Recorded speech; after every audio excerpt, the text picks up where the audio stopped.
Us here on GBC News. My name is Abdul Hayi Mumin, and the headlines were sponsored by Munchie Biscuits. Munch into happiness. My name is Clara Milano. We're live on GTV, GBC News and DSTV on channel 278. And we'll now bring you the local segment of the news sponsored by GRA taxes. We'll bring you the news in detail. The Ghana National Fire Service has a new Bono regional headquarters in Sunyani. The project, which started in 1999 and stalled along the line, resumed in 2019 and is fully completed and in use. Its inauguration by President Akufo-Addo was his first engagement on the last day of his working tour of the Bono region. Both the regional and municipal GNFS operated from the same premises. This led to congestion at the station, which also hosted the ambulance service. In response to their cries for help, a contract was awarded for the construction of a new regional headquarters for the GNFS in Bono in 1996, with actual work starting in 1999. Unfortunately, the project stalled for close to a decade before it was revived in 2018.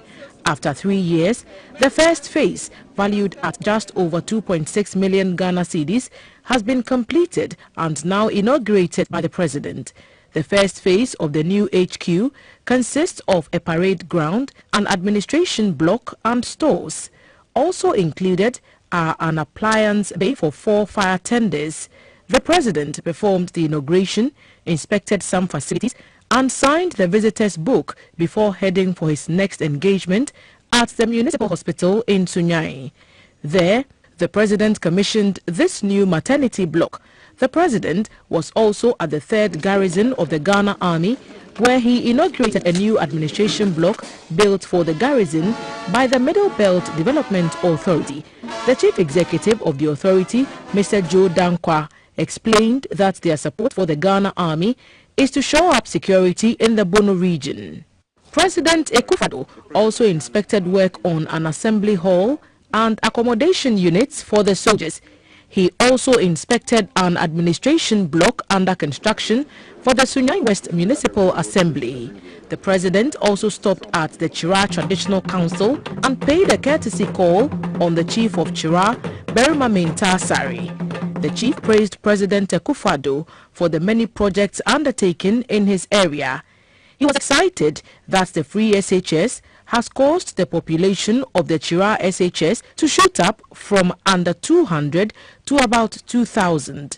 He, however, appealed for a bus and an administration block for the school. The chief said his people are in dire need of upgrading of their health center as the population has outgrown the facility. Chira Senior High, Mra Kurariye 2,155 no. Never be a bebeda Kuranana, na etene. Hedu baby na seka ye for kwan bi so de ko hanifie kura abontre. MP de na nya abotre. Ye wura ma na meka hye wanum yam se ye wo girls dormitories bien sa within short time. Until any problem. Classroom block. President Akufo-Addo thanked the chiefs and people of Chira for their support and promised to see to the challenges enumerated by the chief.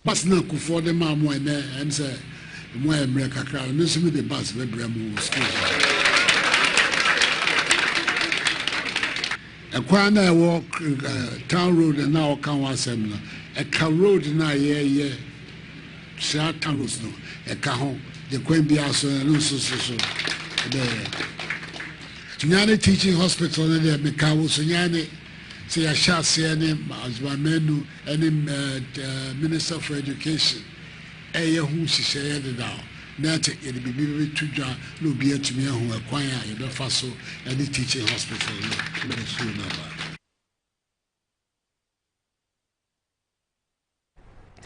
In other news, the Narcotics Control Commission, NACOC, in collaboration with the Volta Regional Command of the Ghana Police Service, has seized 9,752 slabs of cannabis estimated at 4.87 million Ghana cedis. The banned products were intercepted in the regional capital Ho after a joint operation in the early hours on Tuesday. The head of the communications at the commission, Mr. Francis Opoku-Amoah, told the Daily Graphic that the operation was as a result of several months of intelligence work by the commission in respect of cannabis production and distribution within the Volta region. Mr. Opoku-Amoah further explained that the compressed banned substance was being conveyed in a Mercedes-Benz truck with registration number GC 369009 bearing the inscription Husky 1 at the back.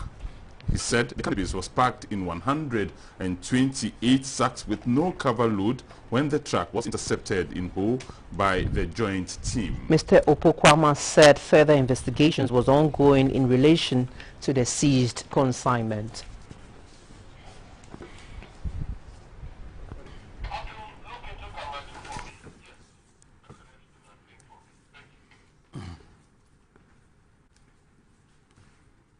Back here in Accra, the government says policies to attract the youth into agriculture is the way to go.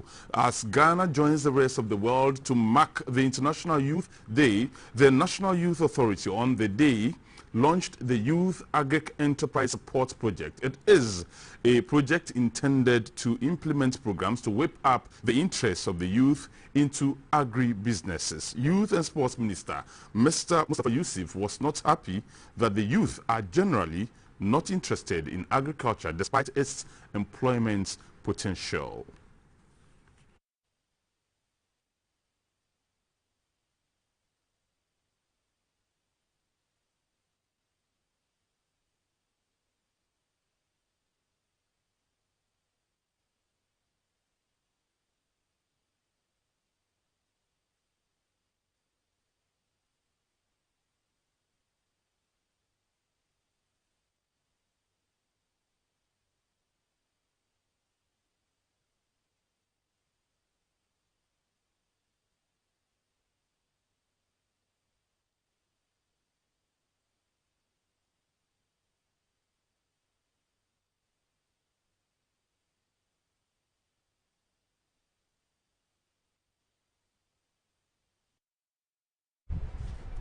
In the International Maritime Bureau latest global piracy report, the Gulf of Guinea remains a global epicenter for piracy.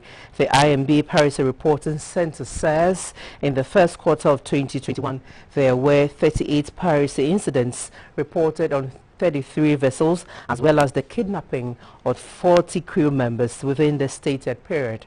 The Director General of the Ghana Maritime Authority, Mr. Thomas Alonsi, in an interview said piracy is increasing on the Gulf of Guinea because of gaps in the security architecture. However, with the combined efforts of the Navy, Marine and National Security, seafarers will be safe. He said the relevant legislative framework should be amended to meet international standards. He spoke to us in our earlier bulletin. There's no cause for alarm because together with other stakeholder institutions who has to ensure that we provide security for shipping and also ensure that there is safety as far as territorial water concerned when it comes to shipping. We are doing a lot to prevent these piracy attacks and to stem unfortunate incidents that happened some few weeks ago. As criminals, what they do is that they look for places they consider to be soft spots. They want to be able to perpetrate their heinous crimes and then quickly move away. We have ensured that we have acquired a number of fast patrol boats with which we conduct joint patrols with the Navy, the Marine Police, and sometimes the National Security. This is to ensure that we are able to ward off these pirates from our coasts, from our ports, our anchorages, and our territorial waters generally.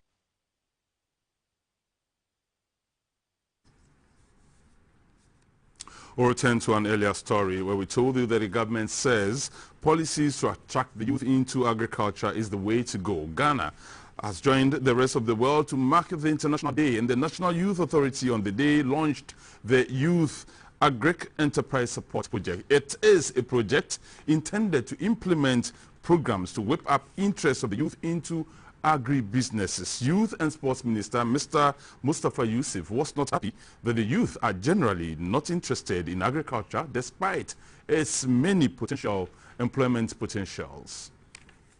As African youths, please let us do our very best to protect the environment and save our planet, because this is not the Africa we want.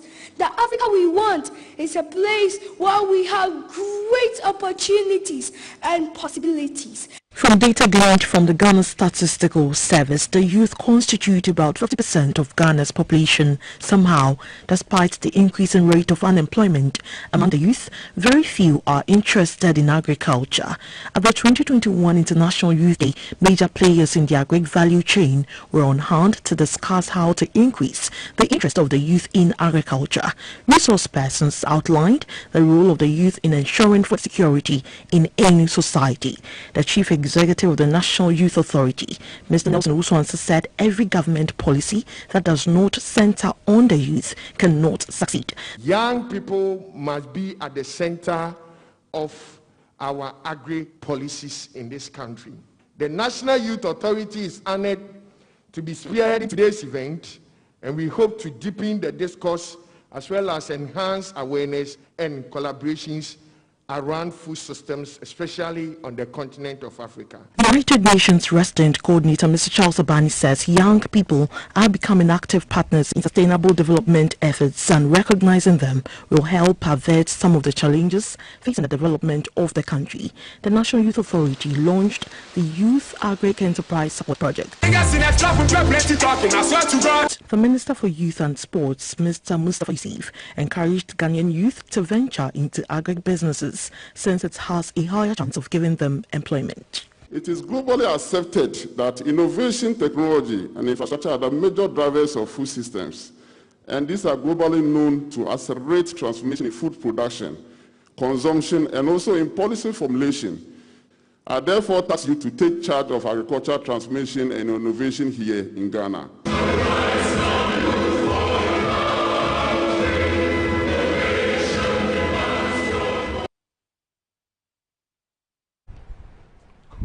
The University of Ghana's Department of Archaeology and Heritage Studies has begun a project to reorient the mindsets of Ghanaians on what really their history and cultural values are. A former head of the department, Professor Kojo Gavoa, says for Ghana to transform, she must return to her roots and reposition herself appropriately. He was addressing a session in Accra dubbed Reconceptualization and Presenting African Heritage Beyond Popular Narratives. The department is studying the history as well as the antecedents of Ghanaians and how they can impact on the total transformation and development of Ghana. It is collaborating with musicians, indigenous artisans, artists and writers. The team believes that only Ghanaians can tell their stories better. Video stories and traditional events are being documented to serve as learning points for all Ghanaians. The Omanhini of Esikado traditional area, Nana Kwabenan Ketia, said Africans, and for that Ghanaians, need to rediscover who they are to make effective use of their capabilities. Africa can only be reconfigured from its own humanistic philosophies and ideologies. And in rethinking, we must enter and interrogate the memory, as Professor Gavoa said, of indigenous Africa. A former lecturer at the Department of Archaeology and Heritage Studies of the University of Ghana, Professor Kojo Gavoa, said the team wants to go beyond the orthodox mode of knowledge production and presentation to make better impact on Ghanaians. When we produce knowledge today, we want to go back to the communities and show them what we have done, let them comment on them, what they wish the public to know, what they don't want the public to know. Then, based on their approval, we share with the general public, particularly the children. And soon we'll have packages on social media for younger generation to consume. The future of Ghana depends on its current interpretation of its history.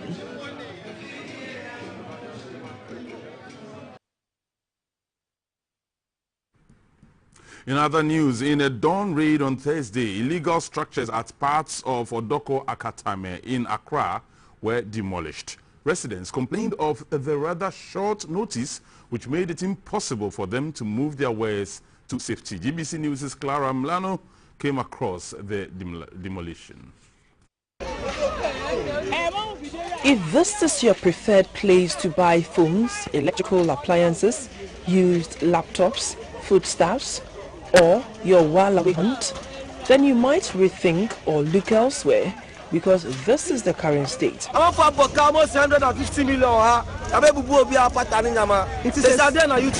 Officials from the Ablikuma North Municipal Assembly, under heavy security, demolished the place at dawn with nothing to salvage by owners.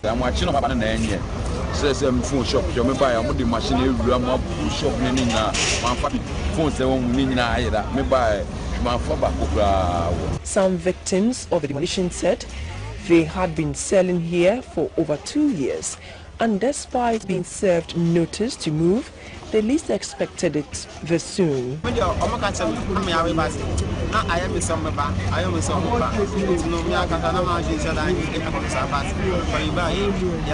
It is also home for some families.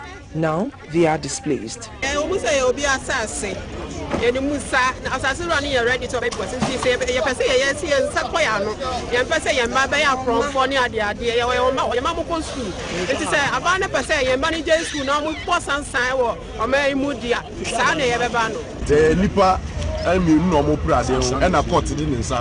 The land in question is being contested for in court by two parties, so there is an injunction on it. Leaders of the area contend that there was no need for the exercise with the injunction in place. However, officials of the Ablikuma North Municipal Assembly say the exercise was carried out to rid the place of all forms of illegality.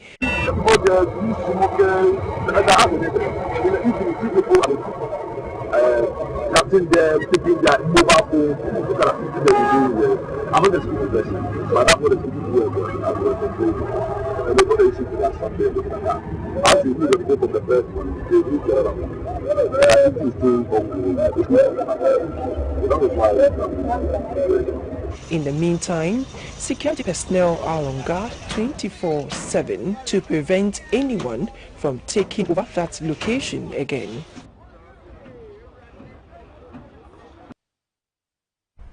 Good roads are every road user's wish for safe daily travel and vehicles to remain in top condition.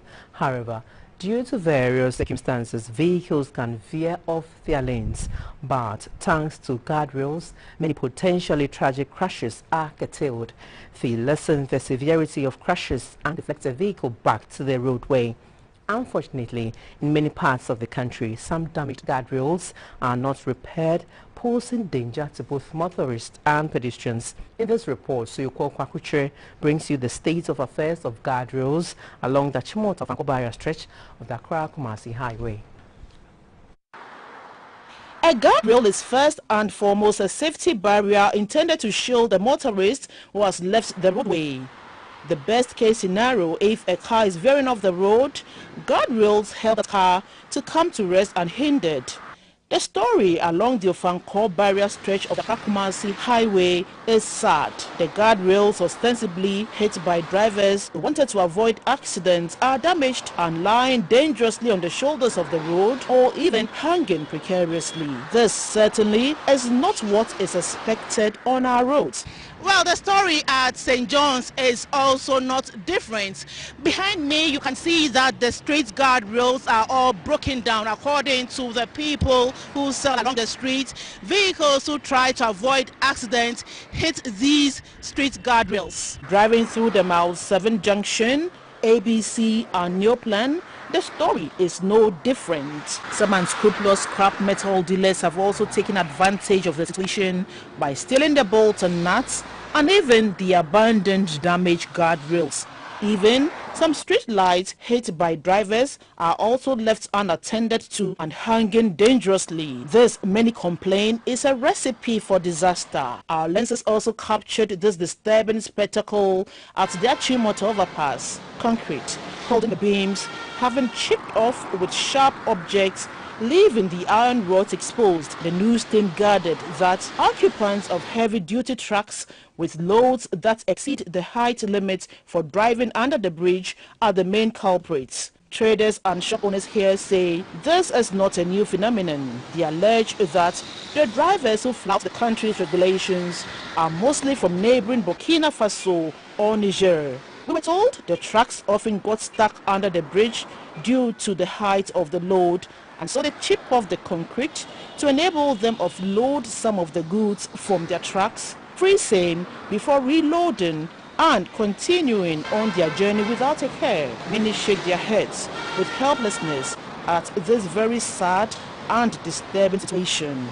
So Yoko Pakutre, GBC News, Accra.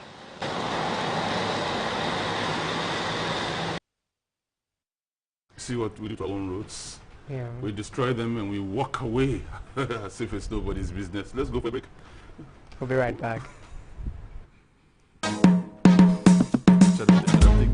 It's GTP.